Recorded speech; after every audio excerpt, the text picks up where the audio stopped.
Hey, welcome back to the State of Love and Trust. It's episode 298, and this week we celebrate Gigaton on its 6th birthday. And we're going to do it with a couple of friends who you know and love. What are we going to do? The Superlatives, of course.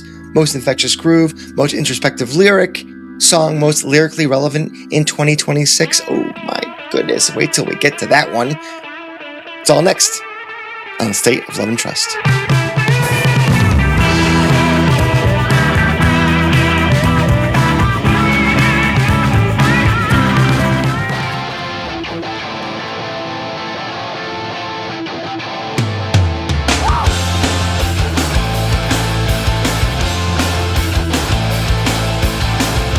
Welcome to the episode of the State of Love and Trust podcast. I'm one of your two hosts, Kerepesi, and alongside me, as always, is...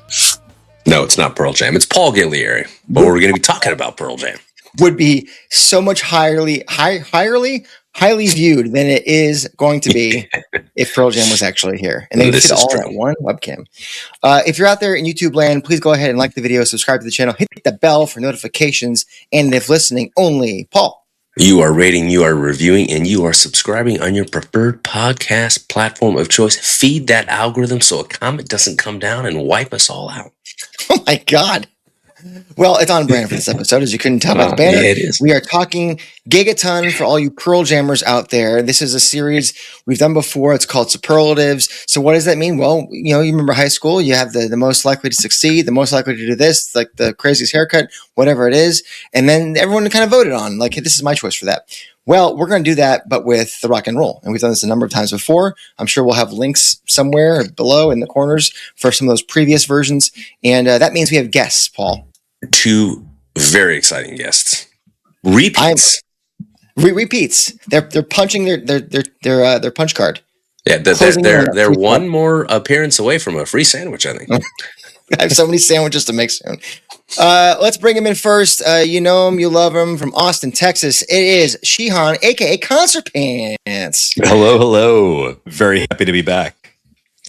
This is your first 2026 foray onto the show, Sheehan. This is, yeah. It's been a while. Like I couldn't find the right docs and everything to set up my mic and everything, but yeah, no, got it to work. We figured you out, which is all we can ask for. And listen, guys, you can't have a Pearl Jam discussion anymore, at least in this show, without the legend that is Jessica Letkemann. You guys are way too nice, as always. Great to be back. Well, we're thrilled to have you. We need you, Jessica, to class this joint up. We were talking before about how this lovely album, it's a lovely album. Mm-hmm. It's also hard for some people to listen to. That includes some company within. That includes a lot of listeners and viewers out there. Some people in our Discord, Patreon community. It can be hard to access, and we're going to go probably into why that is across a number of these superlatives. I think it'll probably come up. But if you don't recall, March 27th, 2020, Gigaton came out. Lead single was Dance to the Clairvoyance. That came out January 20th, I want to say. Mm-hmm. I remember where I was and going... Well, you know what? I'll save that because that's part of one of my answers. Okay. Ding, ding. So I think I explained it before. Both of you guys have been on these before. So I don't need to explain to you how this works. Do we all have our writing utensils, our boards or a paper or whatever? Yes. Paper. I will be bad for the environment. Yeah. Sheehan doesn't in give a honor shit of about the Gigaton, environment. I will waste trees in honor of Gigaton. Yes. I gotta say the narwhals are very unhappy with you, Sheehan. I've got mine here. So, hello. Okay. And then, of course, as Paul always does, he eschews the whiteboard for the harder to read but more hilarious children's writing utensil. It's environmentally conscious. Oh, is it the multicolored one? No, it's only one color. Okay. I thought it was like a rainbow. But watch this. You ready? Yes. I'm ready now. There it is. Just like that. Oh, I press a button, it's gone. You guys are doing this. Magic. I gotta rub like an idiot. You're got one of those lying around somewhere. Actually, I should have thought of like that. I'm summoning a genie. All right, so we're gonna get going here. We're gonna pick at random as we always do, and I've got my, they got the Discord the Patreon members have submitted their takes, so we'll say those at the end of our discussion of each of these. So let's pull up the old list here and see what we're going to start with. Do we go hard? Do we go easy? Do we go complicated? This is like the bingo numbers here. Let's go. Sort of easy, but maybe not easy. Best song live. Oh gosh. I love that you started with that one. Yes, you're happy about that? Can I jump in on that one? I mean, we forgot how this works, right? We have to say our reasons. You've been on this show before, and I said I'm not going to explain the rules because you've already been on it, so you know. And you're I'm sorry, I'm out of it today. 3, 2, 1. Ooh. So I said Retrograde, and Sheehan said River Cross, live at Ohana Encore. He's specifying. Specific instance. Paul and Jess going Quick Escape. So Jess, we'll start with you and then go to Paul as to why Quick Escape is the best. Cool. So, I mean, I just love the energy of it, and it's just like one of those reliable moments for getting the crowd on board for newer material. But I wanted to say that's a funny place for you to start. That's why I was curious to talk, because this is the album that kind of was cut off at the knees live. And I look forward to Pearl Jam live whenever there's a new record out. I feel like that's the cereal box before you get the actual experience. You're reading the lyrics and you're hearing what you're going to really experience live. And then that really sort of didn't happen fully, we got shows eventually, but that was so out of sync with the release and all the things that were happening in the world with COVID at the time that it was strange to me by the time we were really hearing this stuff live in person with our own ears. And it already felt like a different album cycle. So it was this weird lost moment that, you feel like you're hearing echoes from another time when you're literally listening to the most recent Pearl Jam record, but it's 2 years later. But that song still retained that energy of oh, this is new for me. So I mean, I felt like that one was like a reliably okay, we didn't lose it. Paul. I mean, the song translates perfectly to the stage. It's tailor-made for it. You know what I mean? It's got a heavy riff, just blistering, explosive solo. It's got a dynamic structure. I think it gives every member of the band a lot of room to stretch out, which I think is important in a live song. You got to kind of have a bedrock for that. This particular song, live versions of it, it just feels bigger. Feels, the whole room, it feels ignited every time they play this song. They feel ignited every time they play this song. So I don't think there's another song on the record that had that impact live. It's not my favorite song on the record per se, but it's up there for sure. But I just think that this is the kind of song that when they wrote it to play live. Yeah. Okay, so yeah, mine, I went to a specific instance, right, of River Cross being played live at Ohana Encore. Now, this is one of the many songs on Gigaton that hasn't even been played live more than 10 times. That instance, though, I believe, is the only time that the whole band played on it. Everyone was on stage and everybody was playing. It's since become a Just Eddie on the pump organ.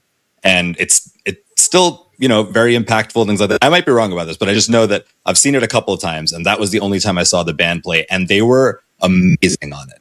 I mean, Jeff in particular was able to do so much interesting stuff in between that. The way Matt played percussively, just everybody fit in really perfectly, and it was really impactful. The other time I actually remember was the tour closer, 2022 tour closer in Denver. Denver, yeah. And there was on the screen, it was a tribute to the people of the Ukraine. There was a flag on screen while he was doing it, all the lights on screen. And I just kind of exactly what you said, Jess, about it was that time, and that kind of still felt like that time as well. It was just very, very impactful. And so yeah, when I thought about it, I was kind of okay, it's not the most exciting live, but two of the most impactful experiences I've had with a Gigaton song live was that one. Well, that's what matters, right? It's the impact. Yeah. I think a lot of us think about when it comes to impact. For me, the impact was Retrograde. And I think it's that the way that the song builds, the Eddie specifically always talks about building waves and riding waves, and how there is a wave to be ridden when the crowd is that seventh member in this instance. True. You know, so like we've been talking about, most times you're going to get a Pearl Jam song, it finds another level in the live experience. And I go back to Austin 2023. Sheehan, I believe you were there as well. Yes. Yep. And they played this song, and it was night 2. And I was in the back of the bowl, and it just kind of grew and grew and grew. And at the end, when it's is it a thunder or a crowd moment, it was fucking both, right? It was the thunder of the band, and it was the roar of the crowd. And you have this interplay of waves crashing together, and Mike is just out of his mind with just the feedback and the distortion. And Matt always has the room, as we know from the record version, to just be all over the map. Josh is also doing all kinds of shit on the keyboards and the synths. May have been a theremin thrown in for good measure. I don't remember. I just remember being a cacophony of sound, and it was like the catharsis that was building up from all the thematic lyrics that the lyrical themes that we got in that song. They built to that moment, and that for me was like wow, this is the expression of this song. And so I think cumulatively over time, I would say those moments best the others. Not that the others don't have amazing highs. Well said. All right, the internet. What do our friends in the Patreon say? A 3-way tie for third place between 7 O'Clock, River Cross, and Dance of the Clairvoyants. Number 2, Super Blood Wolf Moon. Number 1, solid choice. Number 1, what do you think it is? Quick Escape. Yes, Quick Escape. So you guys were in sync with the. Where are you guys? I can't point. You guys were in sync with the Patreon members. So there you go. That was best song live. Let us go now to song most deserving of a music video. Wow. Yes. These are all ones I thought would be at the end. Oh, there's no rhyme or reason for how these are picked. It's all just vibes. What if I have 2 songs and they're tied? You flip a coin. Lost and Peter Pan. Okay. All right, we ready? Ball is not ready. Nope. Still thinking. Ball's still ready? I don't have a pen, but I'll flip a pin. How about that? I'll flip one of these guys. Right. Oh, you're actually gonna do that? Yeah. Son of a basket. All right, there it is. Okay. 3, 2, 1. I can't see that. What does it say? Oh, 7 o'clock. Oh, 7 o'clock. Paul, 7 o'clock. Sheehan, Take the Long Way. River Cross for Jessica. Comes and Goes for me.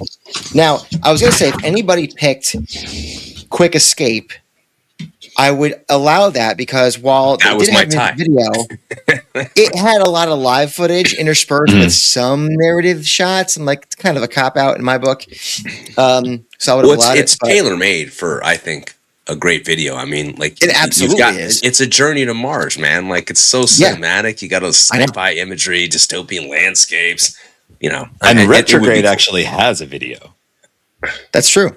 That's true. Technically, the other ones have those. I forget what they're called, like mixers or like visualizers. Visualizers. But Retrograde has a video. That had one. That's why you couldn't choose it. Right. Yeah. Okay, so let's go. Sheehan, let's go with you first.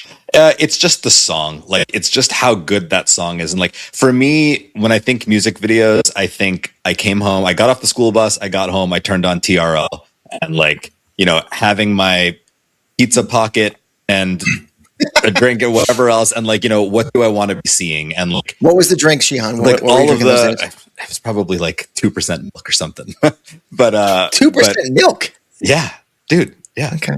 Pizza pocket. It went really well. If it was too hot, you know. But no, like I was okay, so what do I want that video to be? And what were they at that time? It was like Metallica, Turn the Page, Offspring, Pretty Fly for a White Guy, like, you know, all of that stuff. It's kind of like, I thought Take the Long Way kind of just, that fits right in there. Like, just boom. That's the one I want to watch a video to. I like it. I thought of that one too myself, actually. That's a good shout. Paul. Well, I mean, it's not as cinematic, obviously, as Quick Escape. But when I think of a song like 7 O'Clock, despite its, what do you call it, word salad? Oh yeah. Yeah, you do. It's got a sprawling narrative, right? When I think that when you have a sprawling narrative like that, it provides you with the opportunity to support kind of more of like a layered, thought-provoking video, which this could be. Like, I see this more as like a montage. You know, you get everyday people like the four of us just confronting modern anxieties. Dermot Kennedy, Irish singer, he's got a video for a song called "Lost." I don't know if any of you have seen it, but it's similar. It's just literally a montage of people confronting their anxieties, you know, but it has more to do with like real world crisis that each one of these vignettes is dealing with. For a song like 7 O'Clock, I don't think it's necessarily grounded in something that big. I don't think it's, you know, someone dealing with the death of a parent or someone dealing with, in Dermot's video, it's a young couple and she tells him that she's having a baby, you know, and so they're kind of like wrestling with that and the joy that comes with that, kind of laced with the anxiety that comes with it too. I'm thinking more like news cycles, social media, just signal and noise, environmental warnings, things like that. You know what I mean? That would mirror the themes of the song, I think, more accurately. And then the tone, obviously, of the song is very reflective, perhaps to a fault, and that's why you have the word salad. But I think it could build more towards like a quiet, almost like hopeful ending, which I think the song is designed to do. You know, when you think of that repeated lyric at the end, so it'd be the kind of video that really complements the song's mood, which is very, as I said, you know, introspective and quiet and hopeful and contemplative, rather than like overwhelming it to the point where it just feels forced. So it's the type of song that I think you could do something really poetic with. Jess. So River Cross, I mean, we say the word cinematic probably every time we talk about videos, but I somehow in my mind I got that it should be like this sequel to the Oceans video, which was like not the world's most seen video. And I would just love to see like what the 21st century version of that video is, where there's, you know, weird paddleboarding on a river and undertows and just what does the ocean mean from a band who that ocean literally like brought them into existence, literally like alive back in 1990. And then in 2020, when this record is written, it's like all environmental, like anxiety. But it's still that sort of cathartic place for the band. So I just thought it would be an interesting update. Very cool. The paddleboarder returns. Maybe with AI, we could regenerate a young, half naked Eddie. No. Maybe this time with a shirt. I think that I don't think he'd be comfortable with the. That's why I said AI version. Like three hands, you know. You know what I mean? You got me thinking about the Dave Matthews video for "Don't Drink the Water," where the whole time he's like on that canoe in the middle of the Amazon, thinking like, "Oh, put River Cross against that; it could actually work." Man, there you go. Good call. So I said "comes then goes," and I think when you have lyrics as descriptive and beautiful as these, I feel like it's a really great opportunity for a director to create like a really gorgeous complement to it visually. And like maybe there's a single performance of Ed, or maybe it's an animated character singing these words, but you also have this person that he's talking or singing to or about on the other side. Like there's almost like an upside down Stranger Things thing where the other person is actually watching, almost like a concert for one, what this person is eulogizing them about. And maybe there's like, you know, wisps in the air of what this person's describing, because there's so much great metaphors in this thing, and vivisection, and you've got, you know, the queen of collections in her time, and all these great turns of phrase and wordplay that if they were like, you know, when you use like smoke, and the smoke in these movies goes up and it creates a picture of something, like maybe there's a weird you can get really abstract with it, but the idea is you've got somebody singing these words up into the whatever, but the person's actually on the other side receiving it in a weird way.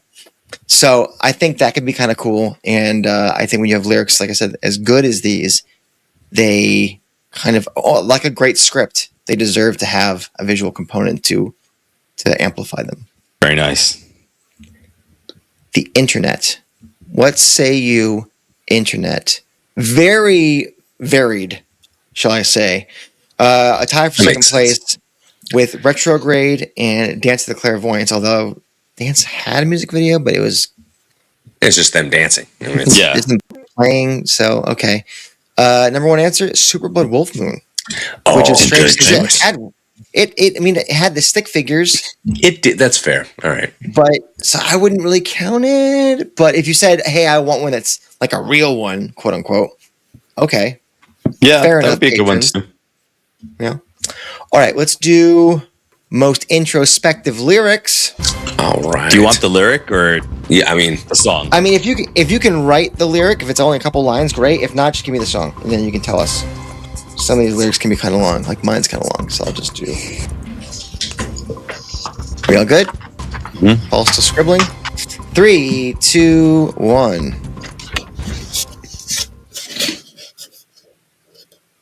Okay, so Jessica went with all right. I went with comes and goes again. Sheehan, expecting perfection leaves a lot to ignore. Love that. And then Paul, you're too close. What does it say? Angels in the Snow. Yeah. What is that from? Are you stuck in the middle of a spectral invisible ghost? And here juxtapose like images of angels in the snow. Oh wow. Okay, so we're both comes and goes. No. Okay, let me read mine, and Paul, you can go. Paul, you go first with Angels in the Snow, then I'll follow you. Well, I just think it kind of has that lasting impact, like the full moon shining off of Camaro's hood. Oh, good that shout. line just stays, and this one just has lasting power. When I think of this line, this idea of losing somebody that you care about and not wondering where that person is, and the condition of that loss, almost suggesting that there is a place somewhere in the middle, and that person being stuck and spectral and invisible. And then you feeling like you're juxtaposed against that. And you have this image, this beautiful poetic image of a snow angel. And, obviously winter is a metaphor for death, thematically speaking. And a snow angel, though, there's something like profoundly ethereal about that. And when you walk away, it's this imprint in the snow. But eventually the snow will melt and that imprint will go with it. So there's so much beauty and so many layers to these lyrics, and you can unpack them and peel them back. And I think when lyrics have the ability to allow you to go on a journey like that, whether intentional or not, he hit a grand slam with this one. So. No, I'm with you. I love the description of the angel in the snow and the melting away. It's a great. I've mentioned before in the show how much I love the lyrics in the song. I just mentioned it 5 seconds ago. My selection I could have chosen anything, but my selection was, is this you? Here I stand, intense recollections of pain, self-neglecting again. Like you, I keep it in. Thought you found a game where you could win, yet it's all vivisection in the end. Using the death of such a close friend to think about one's own mortality and mistakes made, regret. I mean, that's just, it's hard not to do that. We're human, right? Mm-hmm. And the understanding that all self-criticism is painful. It may not provide worthy answers at all, just like vivisection does, which is a word that I had to look up when I first heard this. I was like, what the fuck is that? Oh, yeah, wow, okay, great. It's such a beautiful way to phrase that self-diagnosis, and it's probably the most human set of lyrics on the record, at least the most nakedly honest for me. So I've always grabbed onto this section specifically in a song of just absolute beauty, as Paul mentioned. So I'm there comes and goes. Jess, what you said, all right. What selection from All Right do you like the most? If your heart still beats free, keep it for yourself. This is like in a long tradition of those songs where, when you're fighting to wrap your head around things, when you're fighting to deal with something, there's this idea in like a number of songs where it's like, take a deep breath.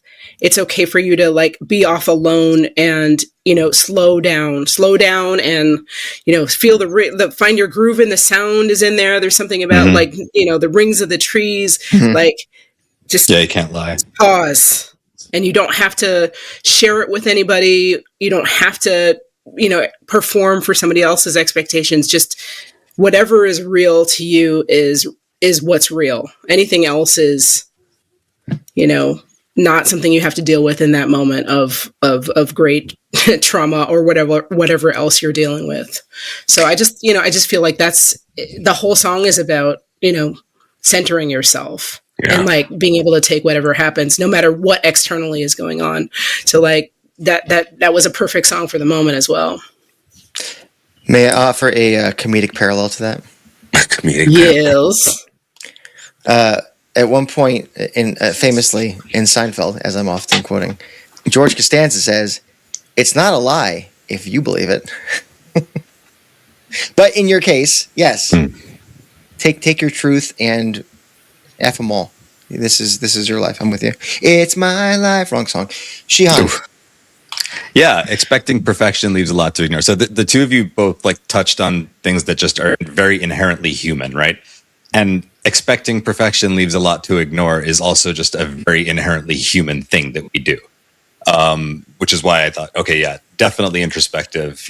Can probably since the beginning of time, we've all been suffering from that. But I think expecting perfection leaves a lot to ignore takes on an additional meaning in this case, because a lot of people don't like the album Gigaton. And I think it actually applies to the album itself.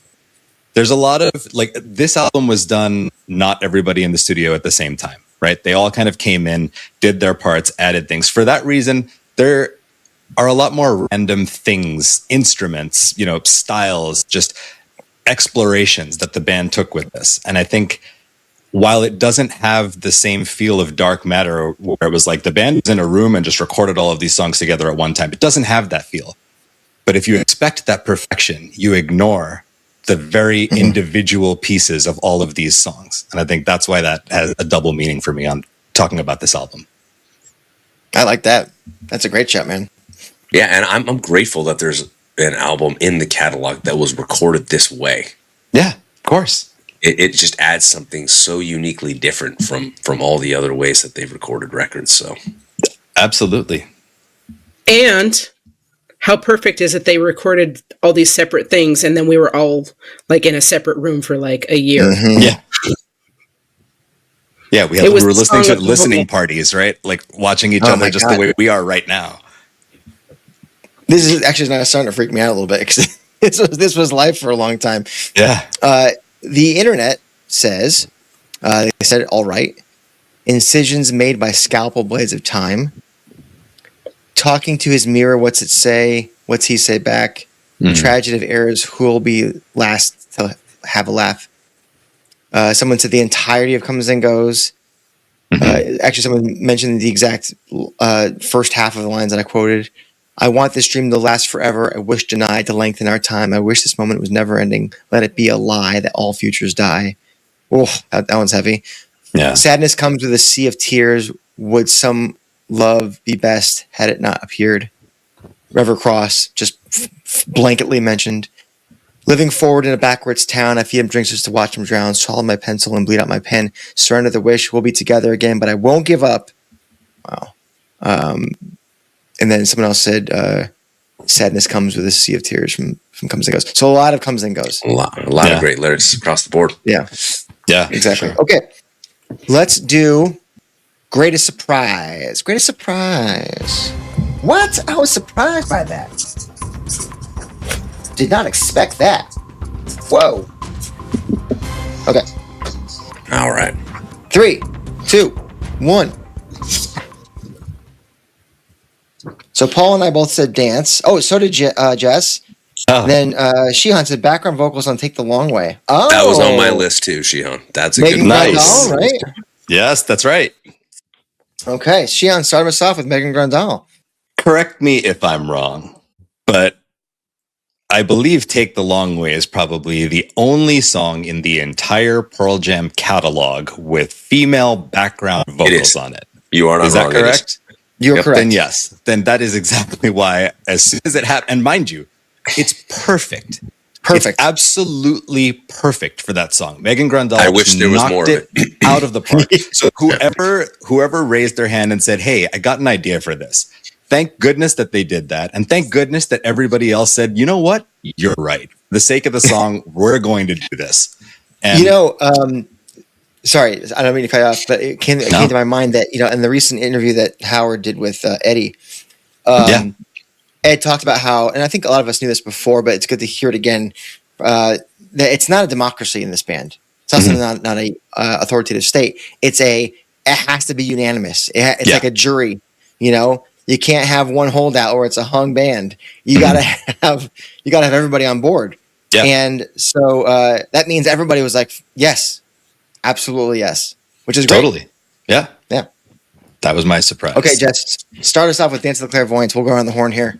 So listen, Pearl Jam gets a lot of historical sort of vibe of they took a page from Neil Young, or they were influenced by The Who or Kiss, or insert 70s band here. And I love Dance of the Clairvoyants because it is hit you over the head early 80s David Byrne weird groove stuff with all kinds of angular moments and weird lyrics, and it all falls together kind of the right way. And I just love that this is one of those sort of lesser sung influences, especially for Ed, who if you look carefully, he was on the cover of Billboard with a Talking Head 77 button. If you really pay attention, there's solo stuff where he's playing David Byrne stuff, but people don't think of that as his main, they think, Pete Townsend or something like that. But he was, in his teens in the early 80s, going to see this stuff. And I just love that influence sort of came to the fore, and it got a little weird, and also playful. Some of the lyrics are super playful, right? But some of them are also just literally out of this world. So I just love that interplay of serious and goofy and very sort of ultra geek new wave. Go ahead, Paul. Paul's on mute, doesn't realize it. Oh, yeah. Caught him. Go ahead. He's still muted, by the way. Oh, man. There he is. It's new wave dance punk. You know what I'm saying? And I love that that was the first thing they dropped. And the heart attack that it gave Jason when he heard it, he was just like, what's happening to my band? It was fantastic. Look, you get these synths, falsetto vocals. It's just a killer groove. Mike's guitar just crunching over the top of it rocks. It's complete deviation from their usual sound. Just complete deviation, right? So you're listening to this and it still works. And it sounds authentic. This is authentic experimentation. They are having fun with this. But that beat you hear is real, right? It's not an electronic programmed drum beat. It's Matt Cameron playing drums. And I think the surprise is not just the sound itself. I think part of the surprise too, I would argue, is the fact that the shift feels natural. It just ultimately feels natural. And that I think is really unique, because for a band like Pearl Jam to change their signature sound so dramatically, and for it to still land, and for people who haven't, because I played this song for people who really hadn't been paying attention to them for 10 or 15 years. I said, I want to play you a song. And I would play this song. They said, who is it? Who is this? And they said, this is Pearl Jam. I'm like, you no way. Are you kidding me? Wow. This sounds really cool, man. That was the reaction that was elicited. So that's shocking, but pleasantly surprised. Yeah. I've said it before, and I'll say it on the record here again. I know where I was when I first put on my headphones and I was like, oh my God, the new Pearl Jam is out. Yes, what's it going to be? And now I know how people felt in 1996 when Who You Are was the first thing they heard from No Code. And going, and when I heard that, I loved it too. I was kind of not paying a lot of attention at the time, so I didn't have that No Code Who You Are moment properly. I came back to it a few years later and was ready for it because I had heard things. So I knew I was prepared for that. I was not prepared for this. And for me, it didn't feel like a smooth transition. It felt like an abrupt, I don't know what you would call it. It just felt super, super tangential. Like, this is not Pearl Jam. This sounds nothing like Pearl Jam. Even like the weirdest stuff they've put out. You know, Sweet Lou has like, I can understand how that could come from Pearl Jam. I could not hear. Hold on, Jessica. Don't get your shake. Let me lambast this song for a second. It'll come back around.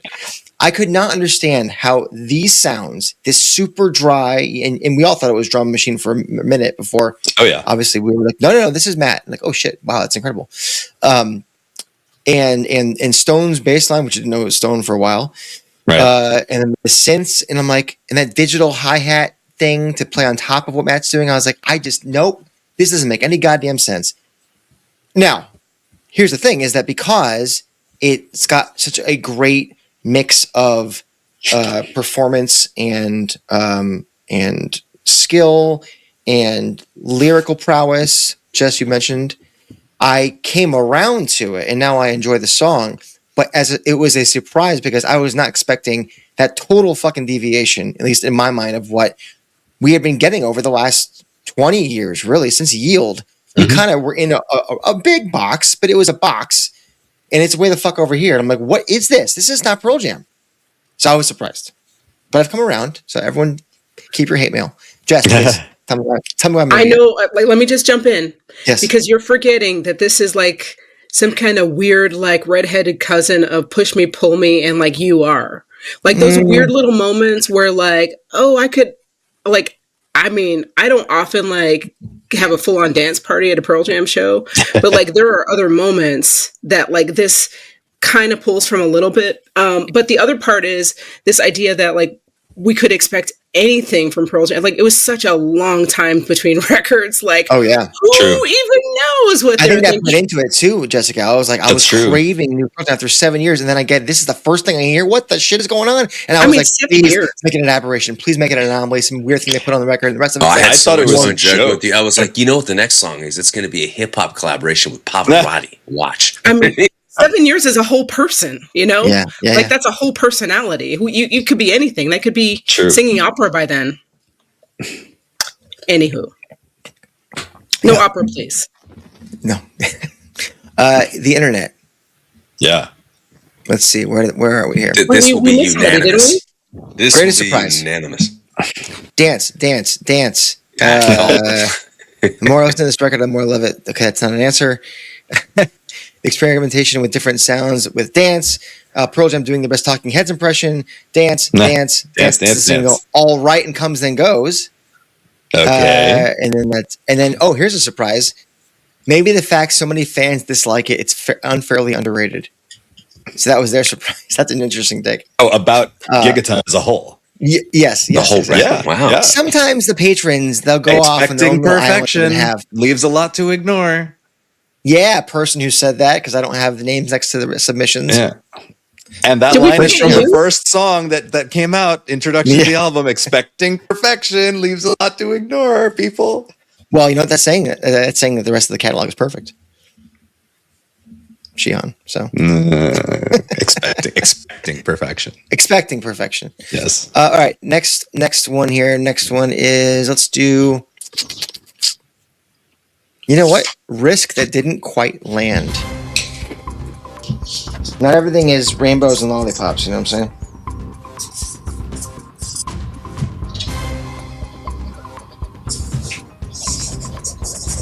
All right. And 3, 2, 1.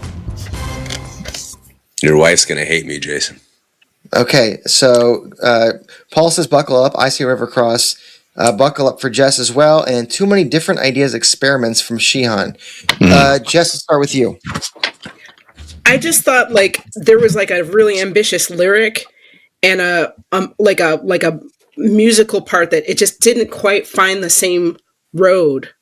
You know, like it was like something that didn't gel together. You know, like each part probably should have been a different song, or should have nothing. I'm not going to tell them what to do, but each part could have been a different song.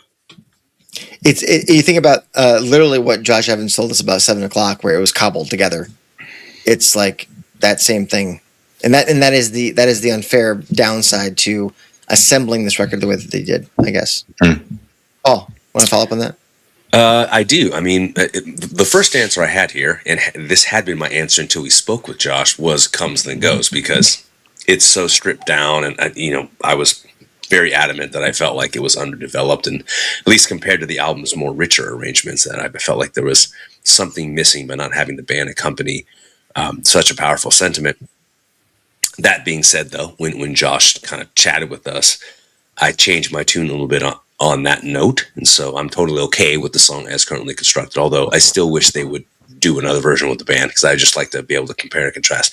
I picked Buckle Up because it's a very quirky song. It's very whimsical in tone, which I'm okay with. I'm totally down with that. And that feels it's intentionally offbeat.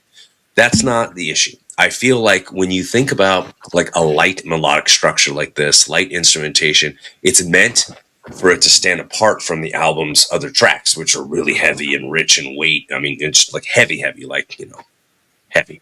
But the problem with that is that while it's a charming little ditty, I feel like when you compare it to all the surrounding material on the record, I feel like it's an admirable risk, but there's not much payoff to this. It's not like, it feels like, I don't want to call it like the filler on Vitology, like I.E. Davanita or something like that. Like there's a quirky charm to it, but I don't feel like there's a payoff that I need to get in order to feel like the contrast was properly balanced, I guess is where I'm trying to go with it.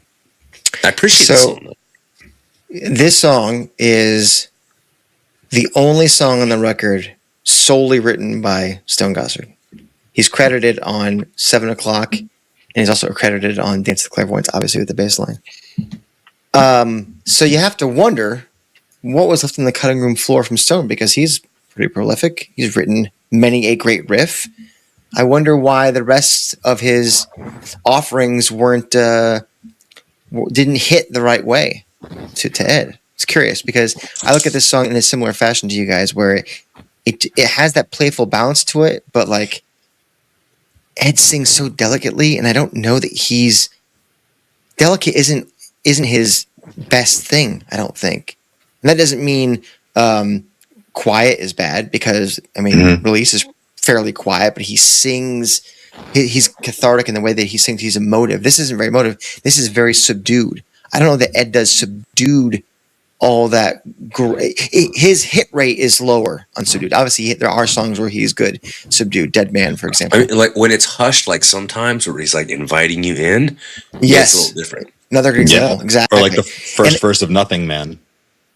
Yeah. So there are times when he's subdued where it works. It doesn't work necessarily for me in this one. And the way he sings "Buckle Up," it doesn't hit. Buckle up, like that doesn't sound. Well, I don't. It doesn't hit me at all. So I'm with you. Not even my choice, but I understand. Sheehan, we're done bad mouthing this song. No. I have so many things I could say about Buckle Up and why I love it so much. Say it. But okay. So Stone, right? Stone wrote it. He loves that kind of picking, flowy, like actually very bluesy kind of riff. If you think about the beginning of Let the Records Play, slow that down a little bit. He was in the same kind of like, he's doing the same thing, right? It just sounds different because it's not distorted at that point.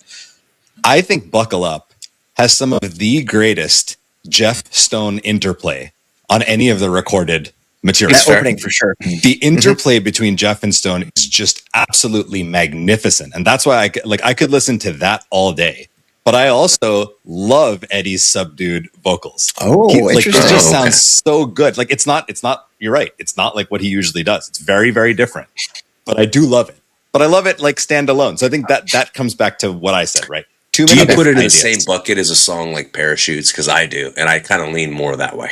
That's a great comparison. Yeah, it definitely could be. Parachute's probably a little bit more straightforward.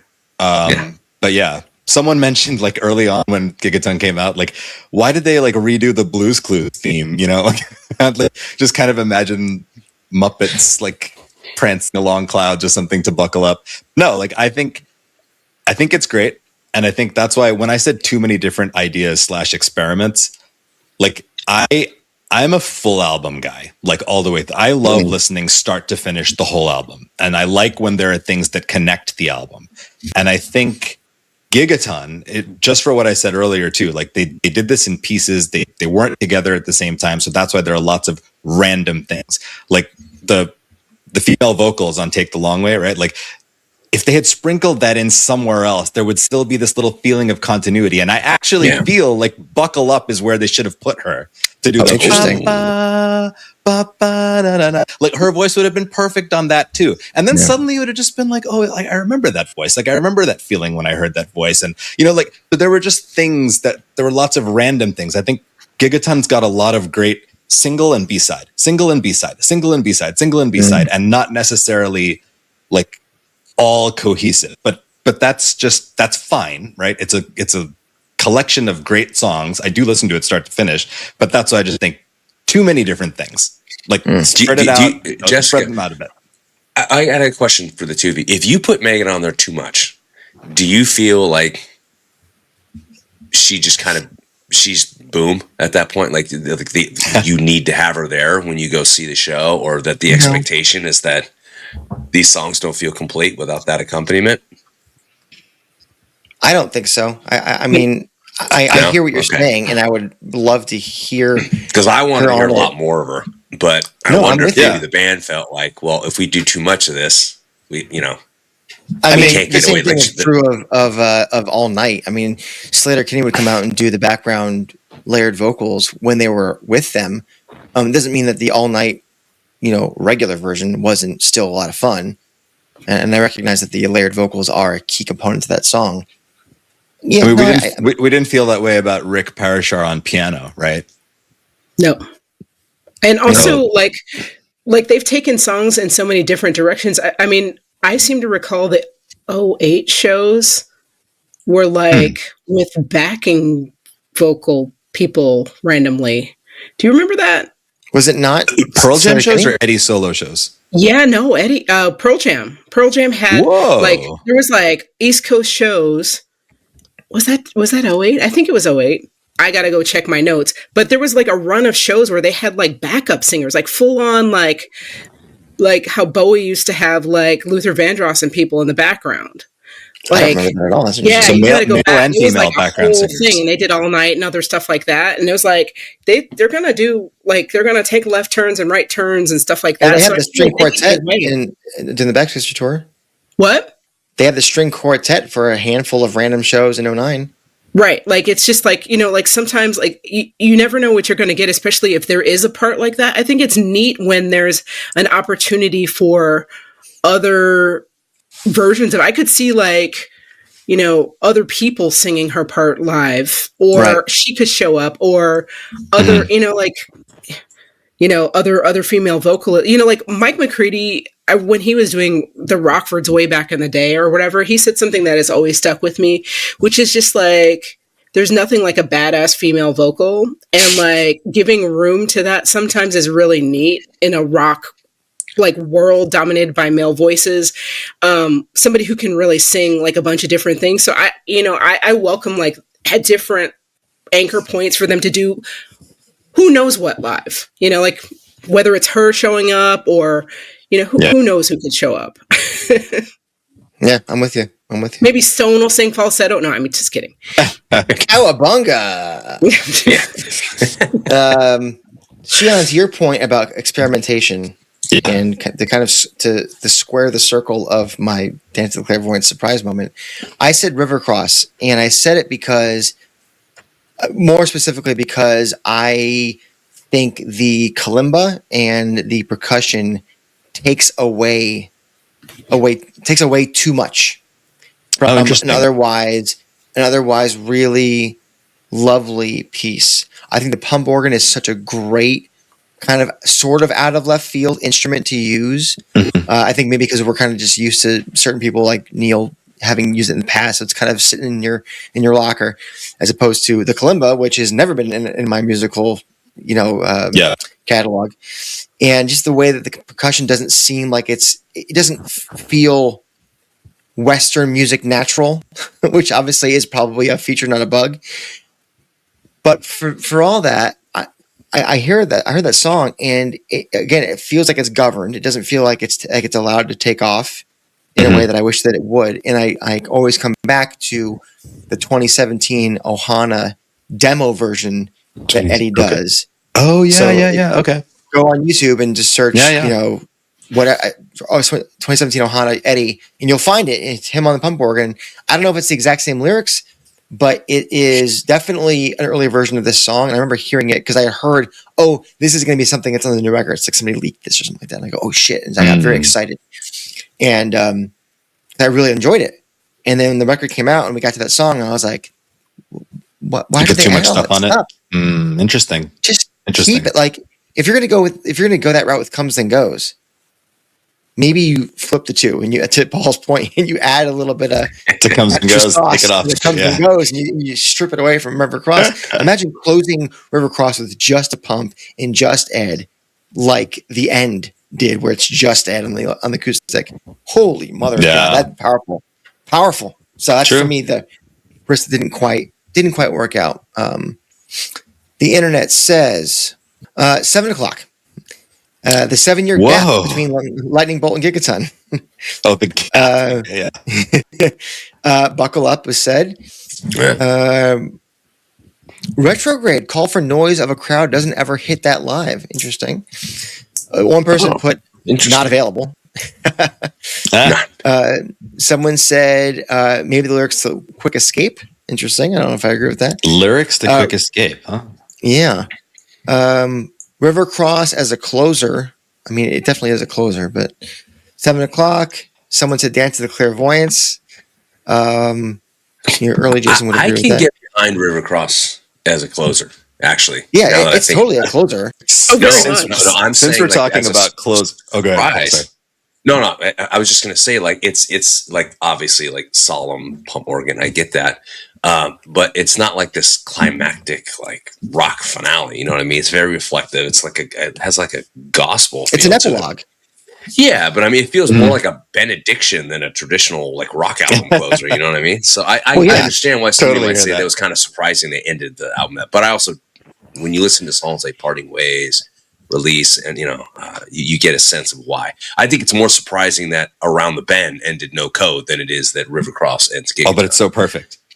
Okay, I'm so glad we're talking about this because I was trying to figure out a way I could say this in here. So we're talking about closers, right? And again, we're talking about like how an album can get put together very well, start to finish. One of the things that I don't like about the structure of this album is I feel like there are 3 closers in a row.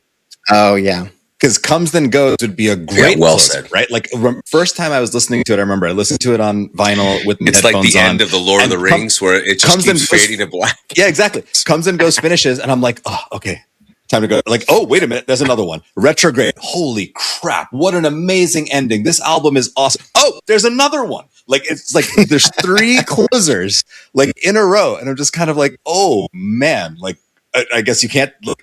Thankfully, they're all at the end. They're all closers, but I just feel like 3 closers in a row. It's like, oof. Okay, so did we say everything? We said everything. Okay, next one. Next one we'll do song most at home on Dark Matter. Ooh. I was wondering if that was a typo. Oh no. Oh no, Jess. I totally misunderstood that question. That was a typo. What did you think it was? I thought you meant the song that like sort of most is emblematic of Gigaton, and you like put the wrong. Yeah, never mind. I misunderstood. All right. Well, I'm gonna sit this one out because I misunderstood. If they kept one in the can and said, "Let's put this on the next album," right? Yeah, I get it now. Should we skip it since she hasn't had time? No, it's okay. You guys go ahead. I'm the one who's like. We'll do a lightning round. We'll do a lightning round as soon as Paul's done. Get 3, 2, 1. Paul says Quick Escape, Superlatives Wolf Moon for Sheehan, and I say Take the Long Way. Sheehan, go. Superlatives Wolf Moon. Not the intro, right? Not the da da da da da da, but the I can hear you screaming in the distance. I just like it gives me like if they had done that production wise, or we're talking about production, if it was produced in the way that Running was produced, got me running, like it would just flow just so well. Like I would love to hear those amps and those effects and like that mixing on Super Blood Wolf Moon that Running got. I think it would just be great. The energy is up there. It's got that live in the room feel. I think it would translate really well. if they had held it off and had it ready to go on Dark Matter, I doubt they'd have the two punk songs together. That doesn't really happen too often. You mean Running and Superblood? Yes. Which one would have stayed? Sure. Yeah. Which one would have stayed? Which one would have gotten picked to be on the record? Running. Yeah. Okay. I mean, I can't imagine without it. Yeah. Yeah, I know. That's a tough choice because I like both those songs. Yes, you do. Look, Dark Matter has this like live forward aesthetic to it. You know what I mean? You could drop Quick Escape anywhere on this record, even smack dab middle, and I don't think it would feel out of place at all. I really don't. I mean, as I picked this song as the best live song on this record, and so Dark Matter, I feel like all those songs lend themselves to a live audience. There's just like a muscular quality to the riffing on Dark Matter and on this song. I think the pacing is really, there's an agency. It's really urgent on this song. I get that same sense with Dark Matter. I mean, both this song and that record are just rife with like the big booming explosive choruses and these like ripping guitar solos. They're both heavy. You know what I mean? More of a, I guess you could call it like more of like a direct rock sound, you know, when you contrast it to Buckle Up, as I mentioned previously. So I don't know. It feels like it's just a seamless. I hear that. I chose Take the Long Way. The immediate reason is Matt Cameron.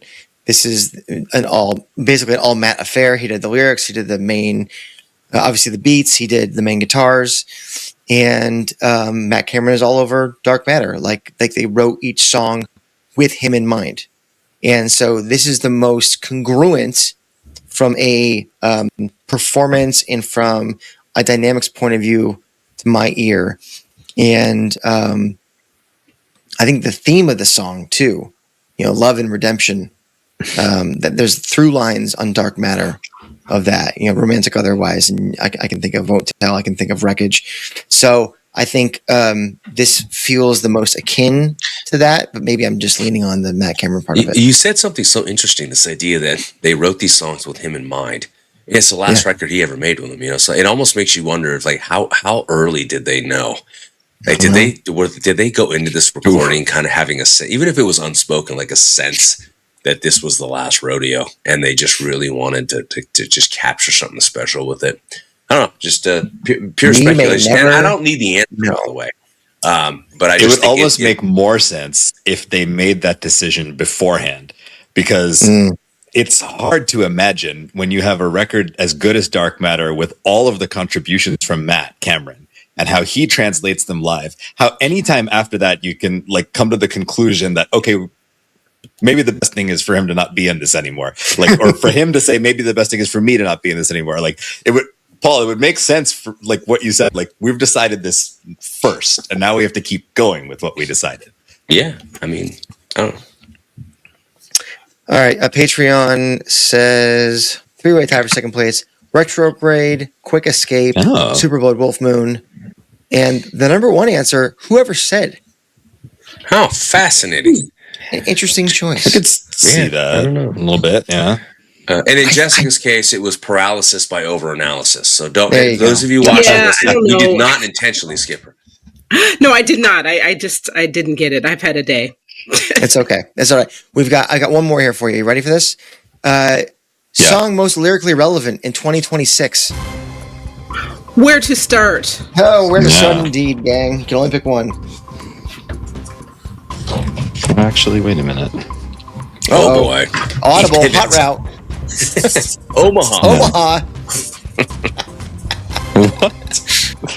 It's a Peyton Manning joke. All right. 3, 2, 1. Paul and I was 7 o'clock. Never Destination, Jessica. River Cross for Sheehan. Jessica, you missed the last round, so give me your Never Destination take, which, by the way, I would say, if there was a superlative, most underrated track on the record. Nuts to you, Paul. Go ahead, Jessica. All right. When there are lyrics about innocence that you still have that is getting lost, like, how are we in a place where we are still losing innocence, like losing our own innocence, like the dual meaning of that, which has been in other lyrics, obviously, like 20 years ago he's writing about innocence, and 30 years ago he's writing about innocence, but somehow we still have innocence left to lose. And it's a great line. Yeah. Every day there's like some other reason that we're losing our innocence. Yeah. Got back my inner sense, in my tree. Sheehan. Rivercross. Okay. It's going to be really easy to try and think of this as pertaining to the United States particularly, or it's a one group of people in the United States, but I truly believe this applies globally. Okay. While the government thrives on discontent and there's no such thing as clear, proselytizing and prophetizing as our will all but disappears. Folded over, forced in a chokehold, outnumbered and held down. And all this talk of rapture, look around at the promise now. And there you have it. Not like any country. Like it's all over the globe right now. We are spoiled for choice on this album for this particular superlative. That's why I wanted to keep it at the end. Because like you could just you could throw a dart at the wall and anywhere on the wall. Yeah. You're gonna, it's the more this has been interesting last 15 months, because the more that we learn, or the more things that are revealed about how the world actually works, and you could put on your tinfoil hat, or you can not have a tinfoil hat on, and it doesn't really seem to matter anymore. People are starting to get a little woken up to stuff. And that is the reality, more than we think, or more than people wanted to admit. So I think you've hit the nail on the head there. I will still give my answer because that's part of this game, but I like your answer a lot. Paul. Cool. I mean, you got social anxiety, you got information overload, you've got war, you got time slipping away, you've got distrust of government institutions, political noise, disconnect.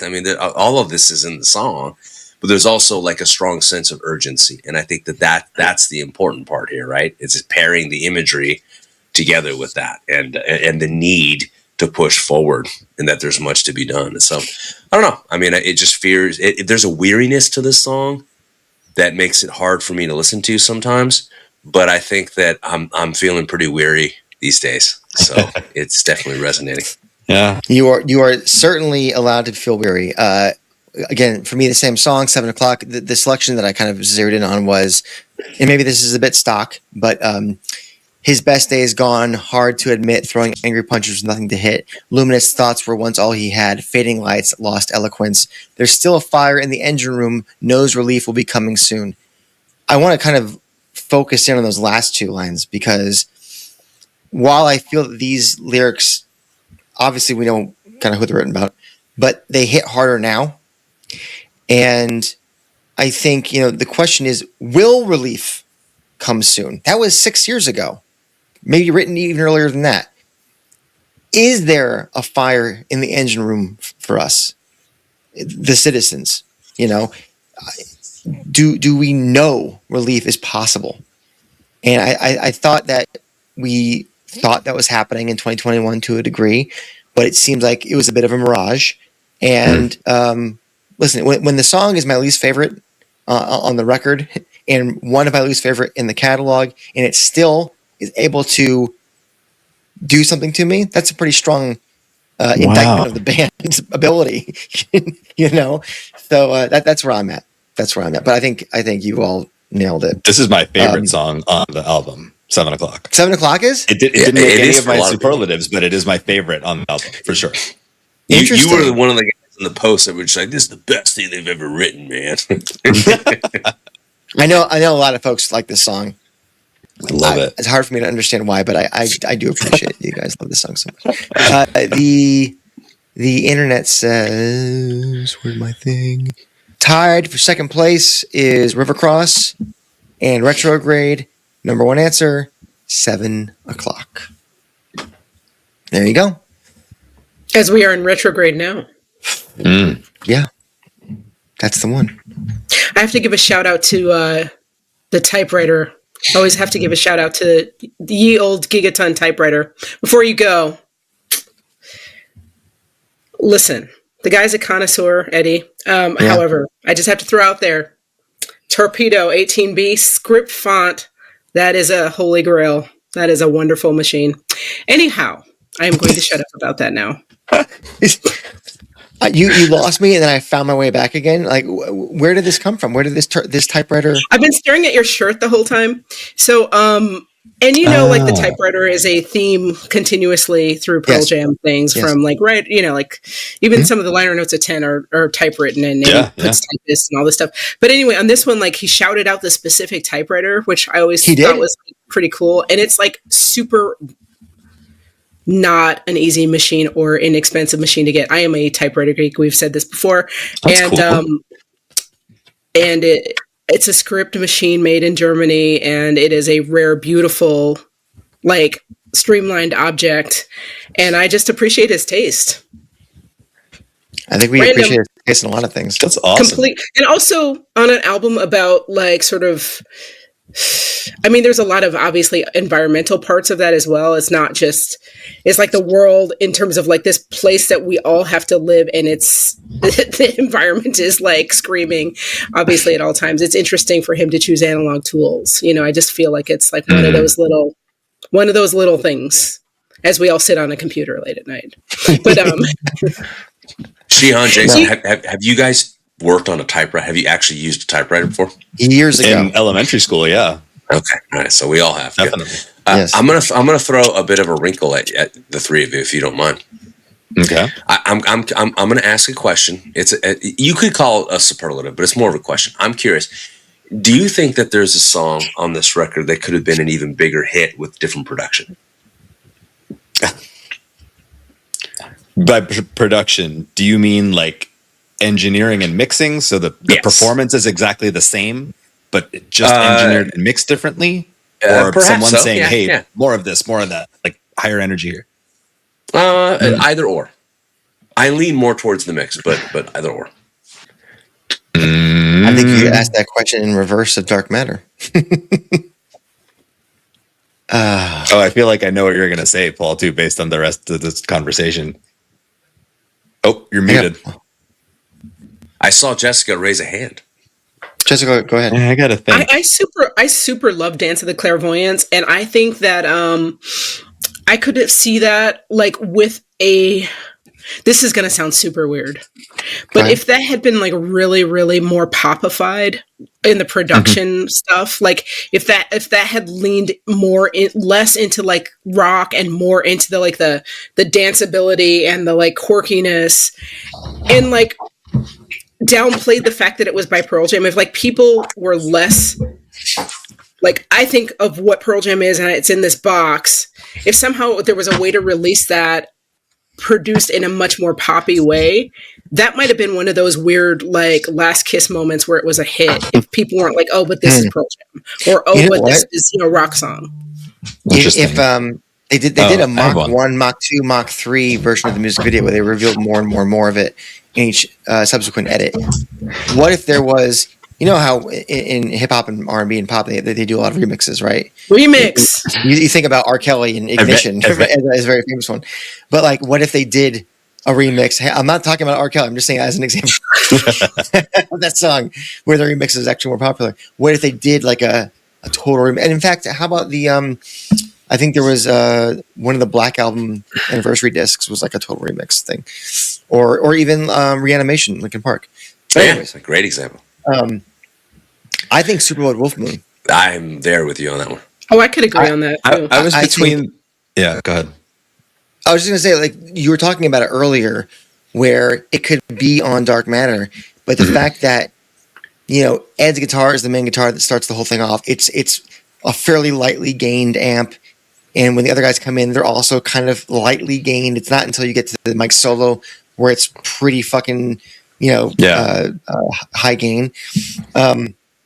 If it was like 10 BPM faster and more crunchy, I want to give the song the same notes that Ed gave Stone for Spilling the Black Circle. Do it faster. Make it stronger. Or make it running. I don't know. Or make it running. Yeah, I think running's better than so yeah. Super Blood Wolf Moon is definitely a good shot. The other one I would have said is Never Destination.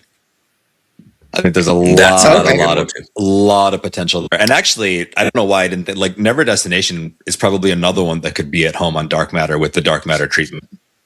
Yeah, and you know why? I think it's the vocal delivery. The vocal delivery on Never Destination for me is the most classic Eddie delivery. The way he handles some of those lines, I'm like, oh, that's the Eddie that I remember from It's just too Avocado. repetitive for me. So I think that the it's a starter kit for a hit. Yeah, in a lot of ways, but it just never.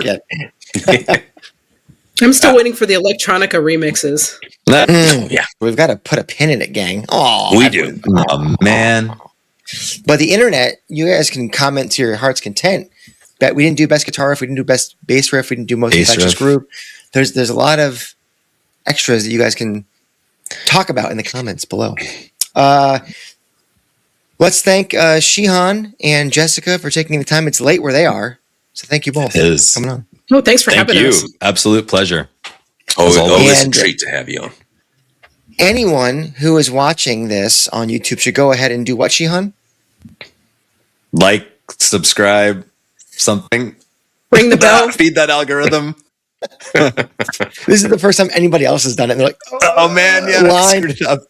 Like line, something, and rate, subscribe. review, and subscribe on your preferred podcast platform of choice. Feed that algorithm, feed it because we need it. Feed it so we don't perish under the weight of an icy comet.